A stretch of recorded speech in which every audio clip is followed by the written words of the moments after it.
It's abundantly clear that Congress needs more people like Senator Harkin. So please don't think of this as a retirement award, and please continue your work on behalf of all members of society so that those who can work and those who are trying to work and those who will never be able to work can all live a dignified life.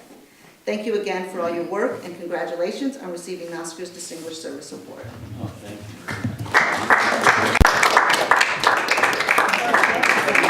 you. Thank you very much. That was really nice. Thank you so much. Well, that was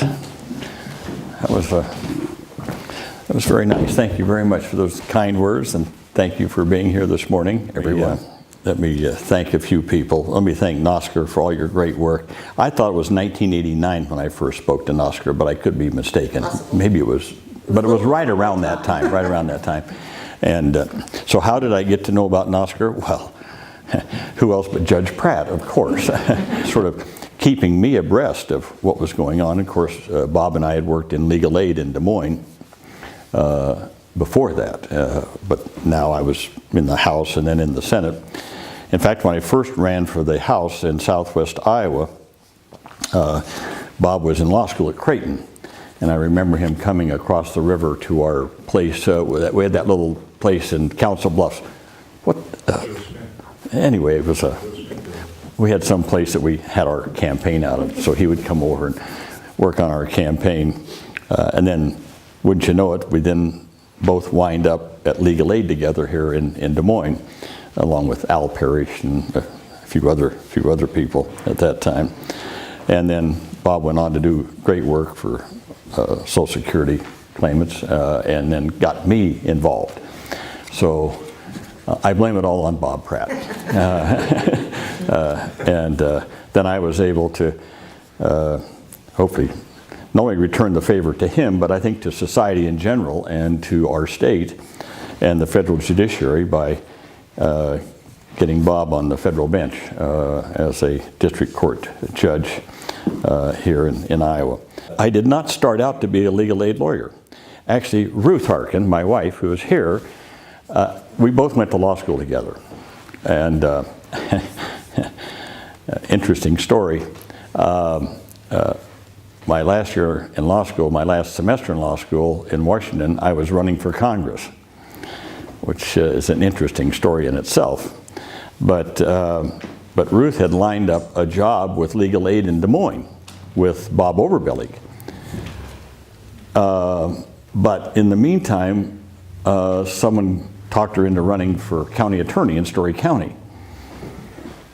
So she ran for county attorney, I ran for Congress. I lost and she won. And so that legal aid job was open. I applied for it. So that's how I got to be a legal aid lawyer.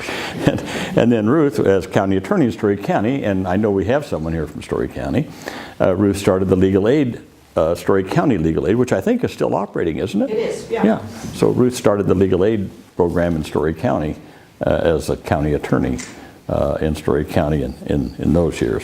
There was a long history of civil disobedience by people with disabilities. See, this goes back to the Civil Rights Act of 1964, Civil Rights Act, that banned discrimination on the basis of race, sex, color, national origin, religion. But people with disabilities were left out. So there began a national movement at that time. Of course, I was still in the military at that time. I was not aware of it.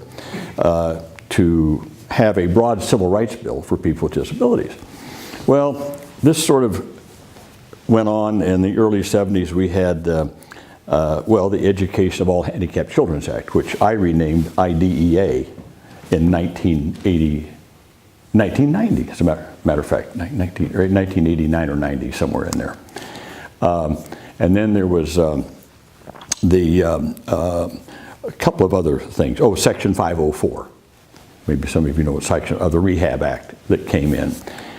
But we still didn't have a broad civil rights bill. So beginning in the late 70s and through the 80s, there became a national movement of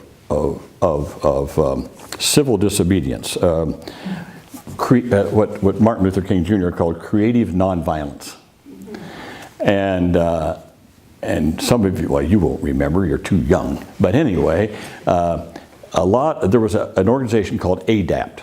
Don't ask me what it stands for, but ADAPT.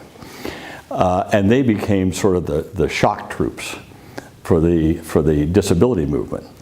And what they would do is they would like go to Greyhound bus stations and lie down under the tires of the Greyhound buses so they couldn't move. And of course all the cameras would come out and they would get arrested.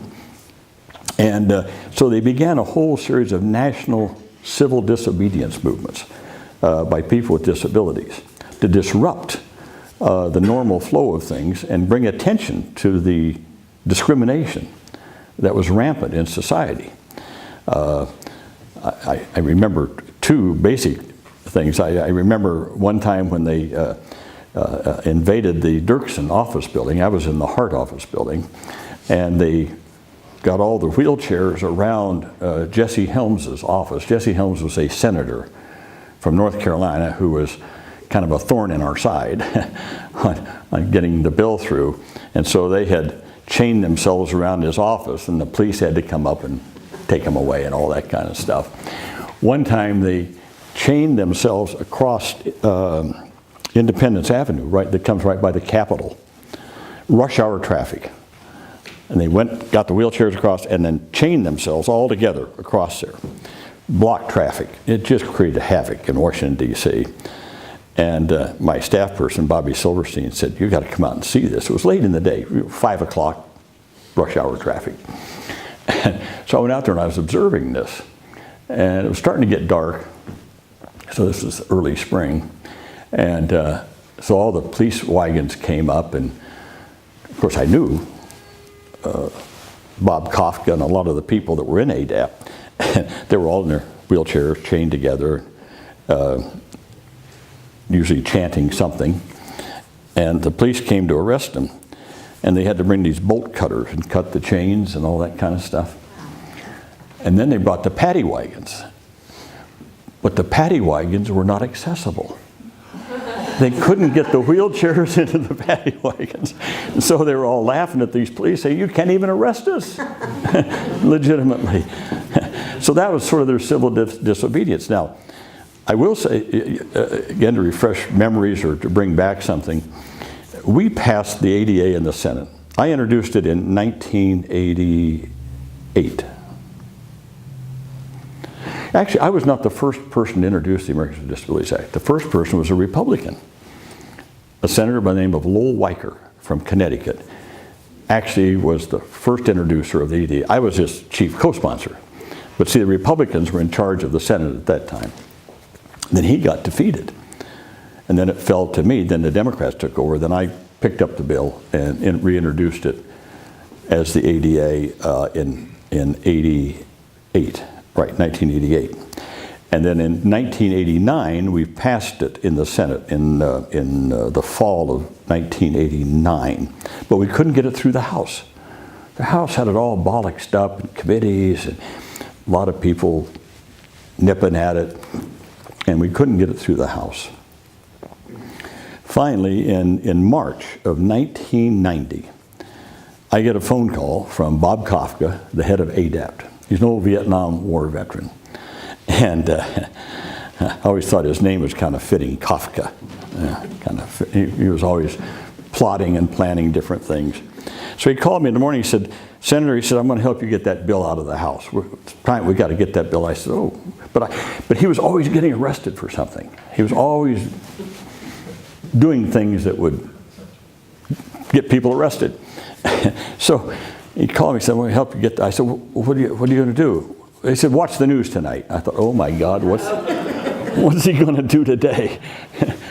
And so in the middle of the afternoon, again, Bobby Silverstein, I happened to be in the Capitol. He said, "You got to come out and see this." So I went outside, and here's what Kafka did. He was a smart guy. He's still alive. He lives in Texas, Austin, Texas. And Kafka had called all the press, and he said, "There's going to be the biggest demonstration ever in front of the Capitol today of people with disabilities. You won't want to miss this. It's going to be amazing." And he went on, as I heard it later on, related to me. And so that afternoon, all the cameras and the press are up in the Capitol. And here's Kafka, and he's got about 12 people in wheelchairs. Where's this big demonstration? So they rolled their wheelchairs up to the Capitol steps. And on his command, they all fell out of their wheelchairs and crawled up the Capitol steps, because that was the only way they could get into the Capitol. Wow. And there was this little girl, Jennifer Keelan. Jennifer Keelan. And I still know her. She lives in Maryland, right around Washington, D.C. She was 8 years old. What's that make her now? In her 40s, I guess. And she was crawling up the Capitol steps, and the police had stopped her. 8 years old. And caught on camera, this 8-year-old girl said, "Arrest that man over there walking, because this is the only way I can get in. So why don't you arrest him?" It's just, and so all of this got national news. It was called, they still call it the Capitol Crawl. Well, when that happened and all this news got out, we got the bill through the House. Boom, just like that. 1 month. And 1 month later, we had it all through all the committees and out of the House. No one wanted to be on the opposite side of that one. So a little bit of civil disobedience went a long way towards helping us get the bill through. Anyway, you mentioned that we're still doing a lot of work on disability. We are.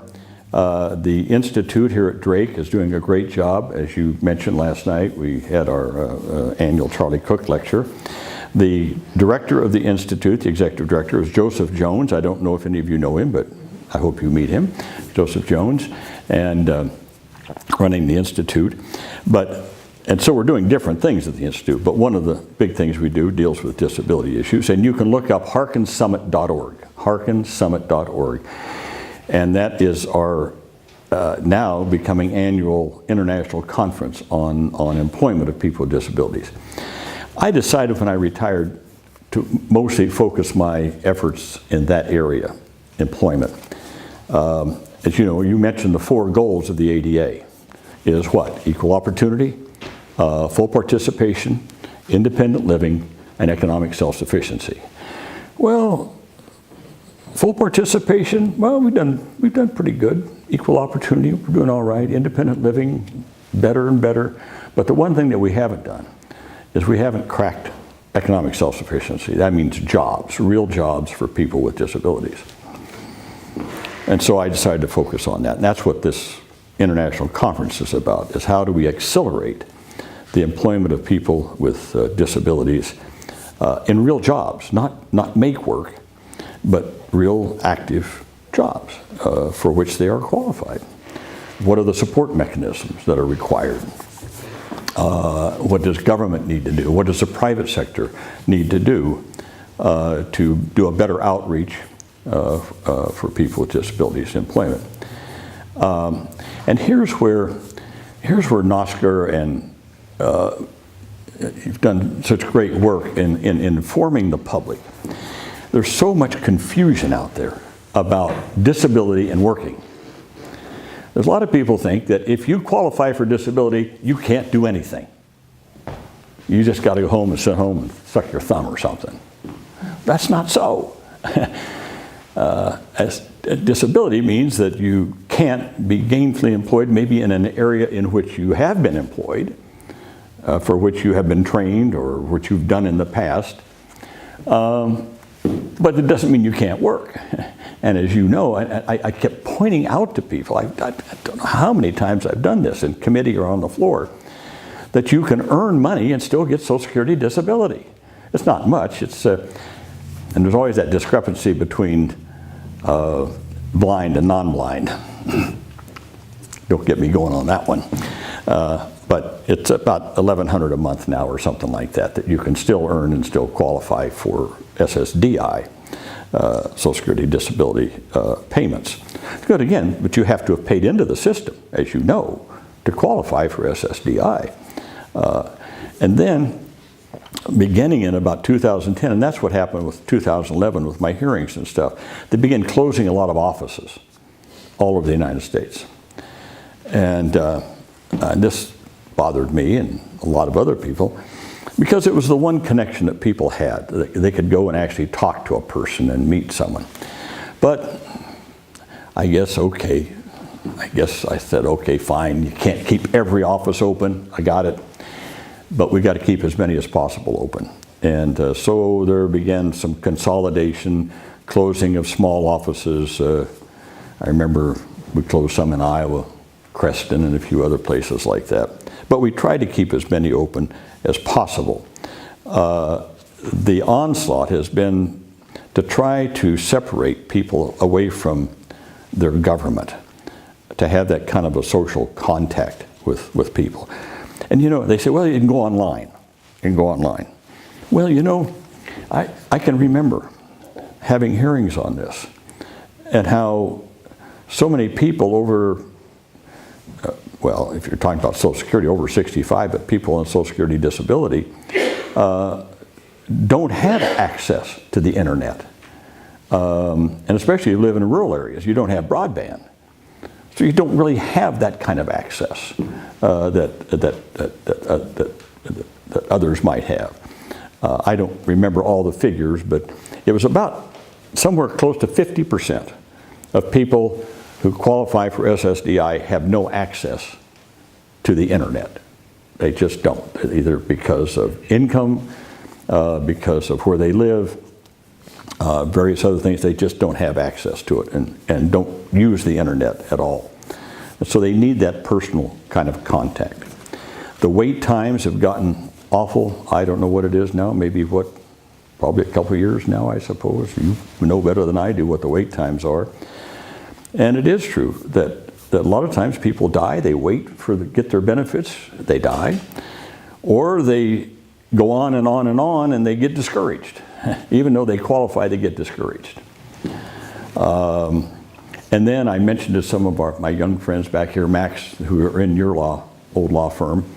By the way, I want to pay a tribute to Max Schott also for being one of the great leaders in this whole area for Iowa, especially and seeing all the young people now that you've encouraged to come into this practice of law does my heart good to see all that, Max. So thank you for all you've done for all your lifetime and providing that kind of leadership and focus on helping people with their Social Security claims. And so I see all these young people. It's nice to know that they're coming along. But a lot of times people get discouraged and they leave. They don't follow through, and there's always this sort of misunderstanding of SSDI and SSI. I can't tell you how many times I've had to fight that battle, and you still have to fight it. I was mentioning earlier that a few years ago, Senator Coburn from Oklahoma had appeared on 60 Minutes and used a case. There was a case that happened in Kentucky, Tennessee, on the border there, and another one in New York City, where there'd been a scam system set up, and some lawyers and a judge were scamming the system. And so that was used as a pretext of saying, see, the system is rotten. The system is no good, and therefore we have to clamp down on this system and change it, make it tougher. I pointed out in committee and on the floor many times, and to the President of the United States, that no, I think what this shows is that the system catches those people. We actually caught them. And so it worked. I used this analogy. I said, well, to say that the Social Security Disability Insurance Program needs to be shut down or drastically changed and that kind of thing, that's like saying that because there are bank robbers, we need to shut down the banks. You're always going to have people trying to scam a system. But we proved that we could catch them and stop it from happening. I was in the White House one day. President Obama had his Democratic senators down for a little pep talk on something. And so I'm sitting there sort of half paying attention, half not. And all of a sudden I heard him talking about Social Security disability.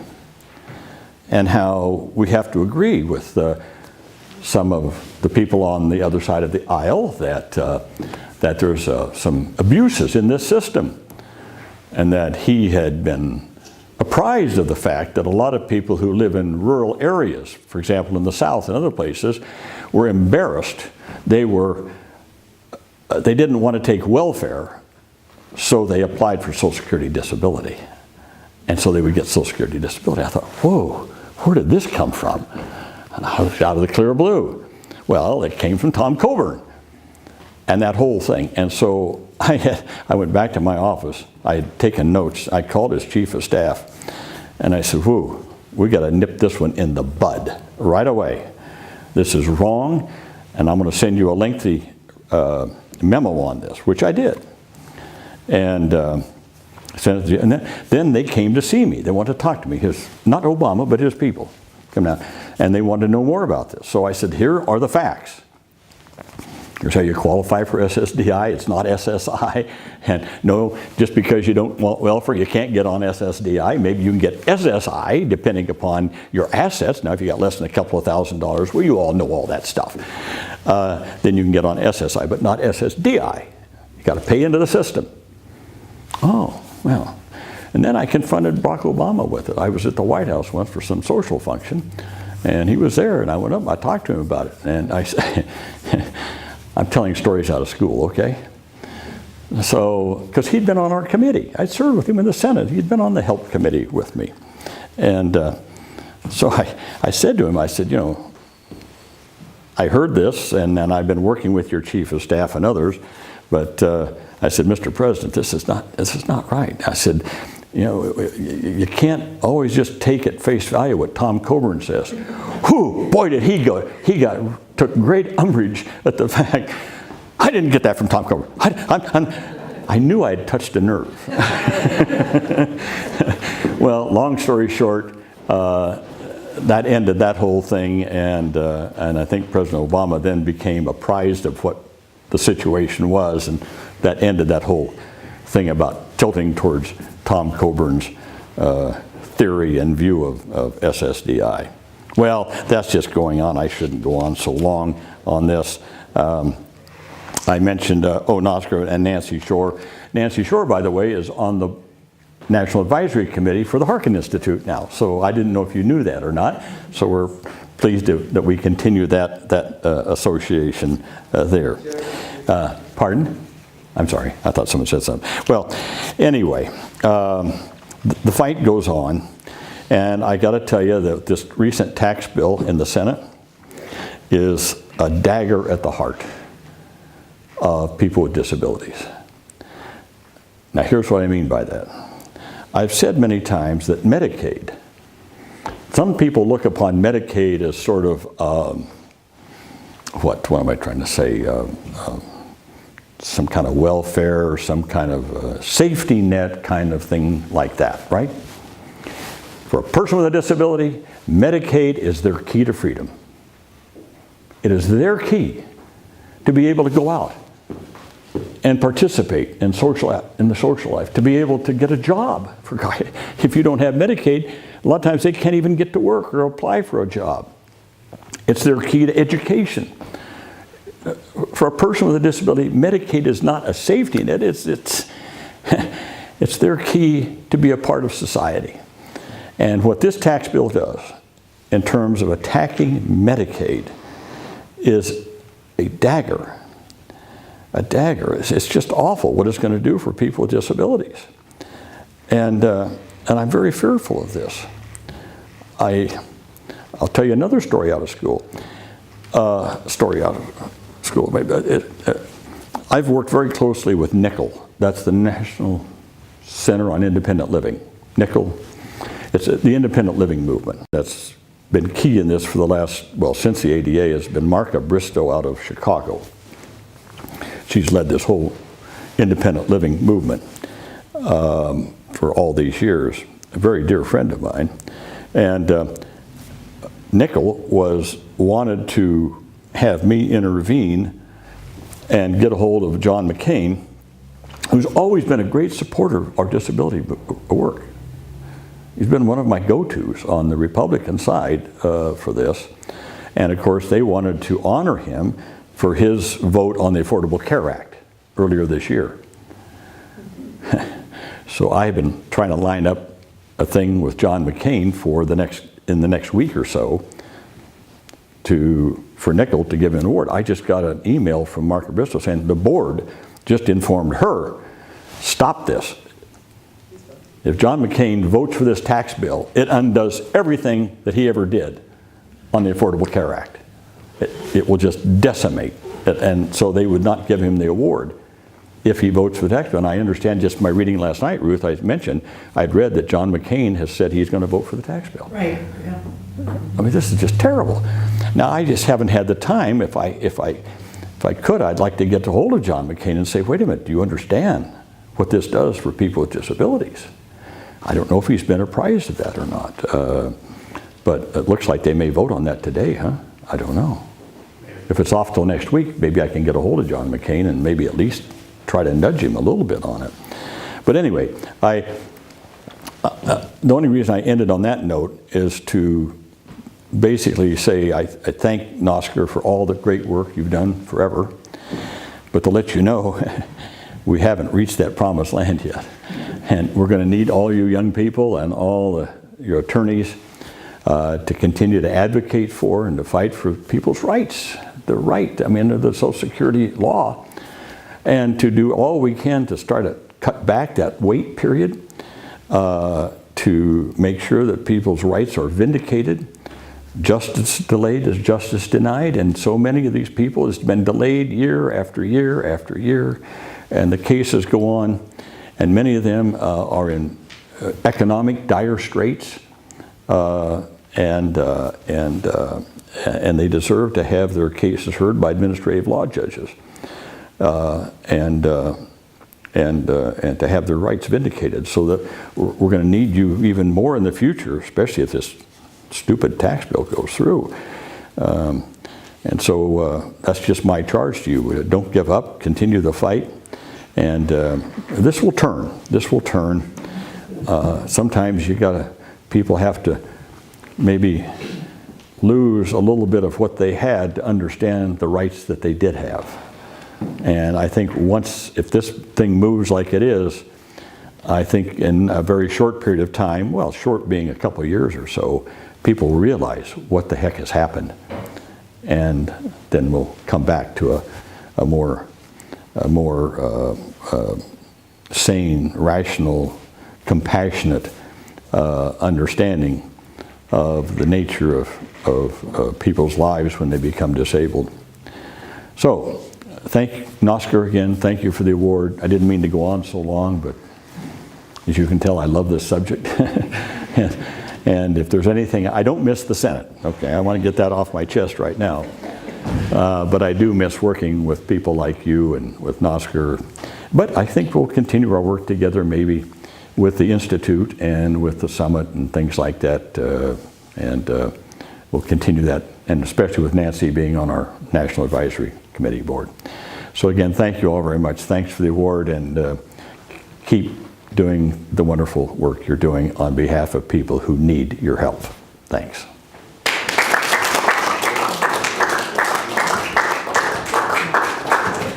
Tom, thank you very much.